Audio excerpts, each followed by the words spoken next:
नमस्कार, lead India के इस वीडियो में आपका बहुत बहुत स्वागत है। दोस्तों, मैं हूं एडवोकेट सुभाष सिंह और इस वीडियो में मैं कपल के एक ऐसे रियल स्टोरी के बारे में बताऊंगा। इसलिए बताना जरूरी है क्योंकि कई बार कपल ऐसी बेवकूफ़ियां कर देते हैं जिसके बारे में आप कल्पना नहीं कर सकते हो। उस वक्त वो केवल एक ही इमोशंस, एक ही चश्मे से देख रहे होते हैं और उनका चश्मा होता है प्यार का, उनका चश्मा होता है इमोशन का, उनका चश्मा होता है इस जज्बात का कि हम कैसे साथ में रहेंगे, और उसके साथ होने वाली ऐसी चीज़ों को इग्नोर करते चले जाते हैं जिससे उनके भविष्य के खराब होने की पूरी संभावना होती है। मैं एक ऐसे कपल की बात करने जा रहा हूं जिसमें लड़की की एज 25 ईयर्स की थी और लड़के की एज जो है 33 ईयर्स की थी, और दोनों को कोर्ट मैरिज करना था। कोर्ट मैरिज के लिए आजकल आप जानते हैं कि थोड़ा सिनेरियो चेंज हो गया है। पहले यूपी में जब कोर्ट मैरिज होता था तो फीस कम लगते थे, लेकिन जब से दिल्ली, जयपुर, अहमदाबाद या मुंबई जैसे शहरों में कोर्ट मैरिज हो रहा है तो यूपी या बिहार के ऐसे कपल जो कि चाहते हैं कि जल्दी से मैरिज हो जाए वो भी दिल्ली में आते हैं और आकर के मैरिज करते हैं। तो मैं आपको बताऊं कि कपल मेरे सामने बैठे हुए थे और उनकी शादी होनी थी। तो अब देखिए, सबसे बड़ी बात ये है कि जो लड़का था वो 33 ईयर्स का था और कोई काम नहीं करता था, किसी भी तरह से उसके पास कोई जॉब नहीं था, और लड़की कई सालों से प्लानिंग कर रही थी शादी के लिए और पैसे इकट्ठा कर रही थी, और इकट्ठा करके 40-50 हज़ार रुपये जब हो गए, और वो जो काम करती थी अपने घर के ही एक किराने के दुकान पे बैठा करती थी और उसमें काम करती थी। वहाँ से जब उसने पैसे इकट्ठे किए और 40-50 हज़ार रुपये जब हो गए तो लड़के को दे दिया। लड़के को देने के बाद से कहा कि तुम इसको सेफ रखना, जब हम कोर्ट मैरिज करने के लिए जाएंगे तो काम आएगा। लड़की को ये उम्मीद था कि जो पैसा है वो लड़के के पास में रखा हुआ है और उससे मैरिज हमारी आराम से हो जाएगी। दोनों घर से निकल गए। चूँकि लड़की आश्वस्त थी कि ठीक है, लड़के के पास कोई नौकरी नहीं है, नौकरी कर लेगा, लेकिन पैसे तो मैंने इकट्ठा करके दिए हैं। उसके बाद से वो घर से निकल गए। घर से निकलने के बाद से जब वो हमारे पास आए और मैंने पूछताछ किया, लड़के से पूछताछ किया, फीस के बारे में जब मैं बात कर रहा था कि आप फीस दो उसके बाद ही मैरिज होगा, जब फीस की बात कर रहा था तो लड़की रोने लगी और उसने जो अपने कान में ज्वेलरी पहन रखा था उसको निकाल के सामने रख दिया और कहा कि आप इससे मेरी शादी करा दीजिए। जब मैंने पूछा कि भाई आप लोग इतना बड़ा डिसीजन, आप घर से भाग करके आए हो, और मैं ज़्यादा नाराज़ लड़के के ऊपर इसलिए हो रहा था क्योंकि वो 33 ईयर्स का था और उसके पास कोई पैसे की व्यवस्था नहीं थी, पैसे पे कोई बात नहीं कर रहा था। तब लड़की ने ये कहा कि मैंने इनको पैसे 50 हज़ार दिए थे और ऐसे ऐसे इकट्ठा करके दिए थे, और इन्होंने ये पैसे जो है अपनी माँ की बीमारी के ऊपर खर्च कर दिया। अब ये सच है या नहीं सच है मैं नहीं जानती, लेकिन कहते यही हैं कि माँ की बीमारी के ऊपर खर्च कर दिया।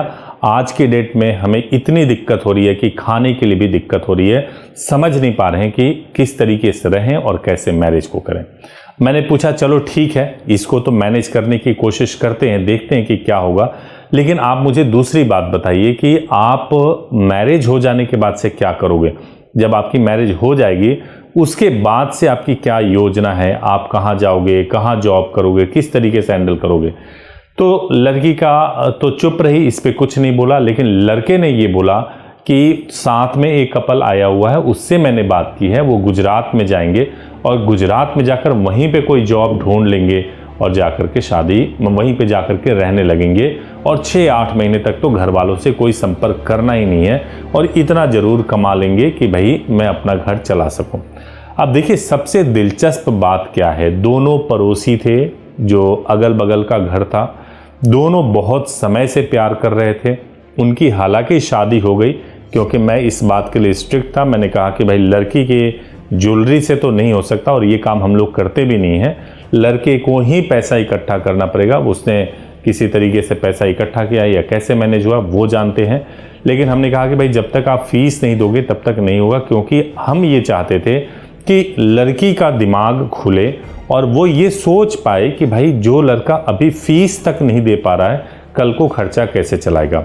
सबसे इंपॉर्टेंट बात, कई लड़कों को मेरी बात बुरी लगेगी कि सर आपने क्यों किया, कई बार ऐसा हो जाता है कि पैसे नहीं होते, लेकिन दोस्त आपकी अगर बहन हो तो आप सोचो कि क्या आप चाहोगे ऐसे लड़के से शादी कराना जो 33 साल का है, 33 ईयर्स का है, लेकिन अभी पैसे नहीं कमाता, उसके पास कोई पैसे नहीं है। क्या आप अपनी बहन को ऐसे लड़कों से प्यार करना अलाउ करोगे? क्या उसके साथ विदा करना अलाउ करोगे?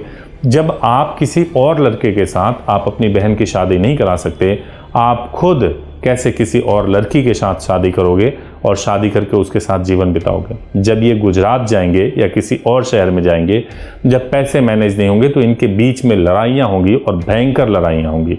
और वो लड़ाइयाँ होंगी डे टू डे लाइफ में जीवन को चलाने के लिए।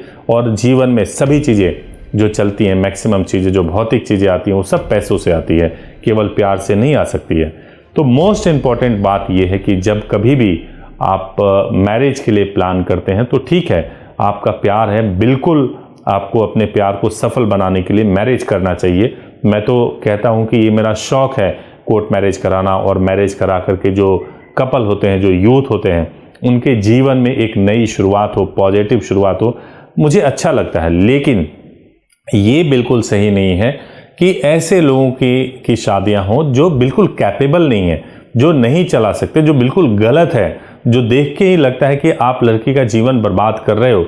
या लड़की, कई बार ऐसा होता है, ये भी एक कहानी है जो कि किसी और वीडियो में बताऊंगा, कि लड़कियां बहुत फोर्सफुली मैरिज करती हैं, वो कैपेबल नहीं होती, उनका आचरण सही नहीं होता, उनका कैरेक्टर सही नहीं होता, लेकिन वो फोर्सफुली चाहती हैं कि किसी तरीके से लड़के से शादी हो जाए और लड़का उसमें ट्रैप हो जाता है।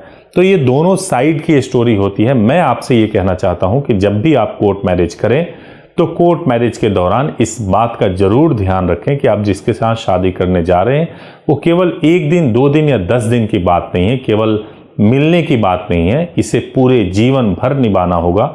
उसके बाद से बच्चे होंगे, उनकी भी जिम्मेदारी उठानी होगी, और सारी कमियां और सारी अच्छाइयों से आपका आमना सामना होगा।